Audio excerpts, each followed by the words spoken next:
So the Concept OK Focus exhibit is going to be 4 artists from Oklahoma and then 4 artistic projects from Kansas City area artists.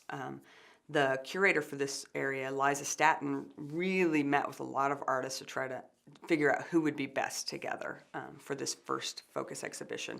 She toured 11 studios in Oklahoma, she toured 10 studios in Kansas City before she chose the projects, and she really was interested in what are those intersections between their ideas? Are there materials, are there different approaches that could have some kind of connection?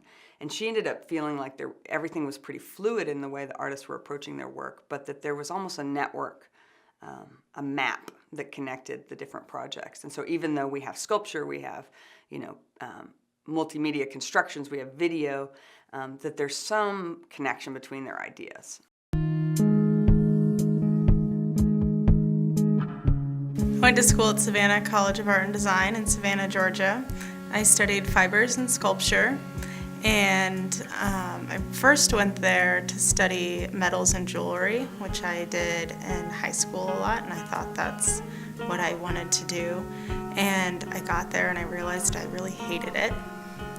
And so I found fibers, and I never did traditional fiber work. I was never working with traditional materials that you would associate with fibers, but I was really interested in the idea of repetition in fibers and all the fibers processes such as knitting and weaving and sewing. They're all really repetitive movements that create structure. The theme in my work has been documenting time, and that happens in a lot of different ways. A few years ago it was more literal documentation of time, where I was saving all of my receipts for a year, documenting everywhere that I went over the course of a month. But for the past couple of years, I've been really interested in kind of simplifying that or abstracting that a little bit, and I've started working with balloons. That whole body of work started with stuffing balloons into plastic bags and watching the shape of those bags change over time. Then I started to put pressure on the balloons with wooden planks, and I did a few installations in that way and kept experimenting, which led to the piece that's in the gallery right now. Cory's such an interesting artist. Her work has this kind of formally, she makes very conceptual work, but she also makes work that is object-based, has formal, aesthetic qualities to it. And I was attracted to that balance that she's trying to strike in her work.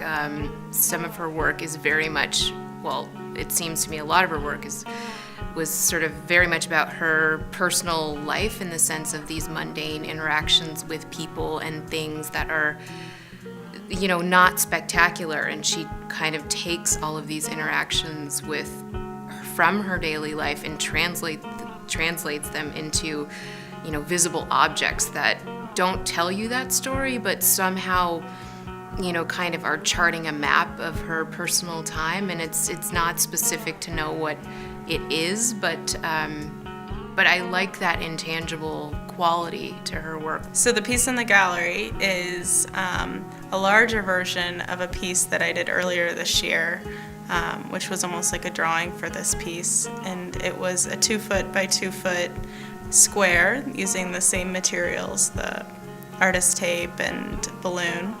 And in this piece, I wanted to enlarge it and make it a more immersive experience that took up your whole field of vision when you looked at it. And the lines start to kind of become wavy, and it's almost like an optical illusion in a way.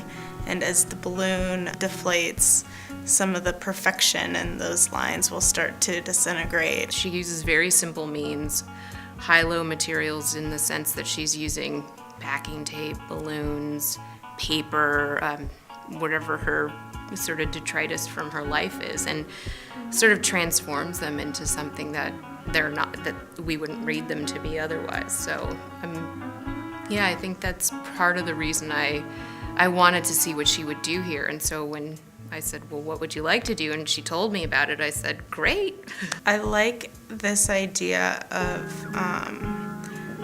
trying to cross-pollinate the regions, and I think that is that's really interesting, and I hope that, you know, beyond the show, beyond the second installment of the show, those types of relationships stay, and because we are only 4 hours apart, Tulsa and Kansas City, so it's cool to get to know the art community down here and to find out what's happening and to meet everyone and all the artists that are down here, and then vice versa as well. So I'm hoping that that kind of cross-pollination can continue.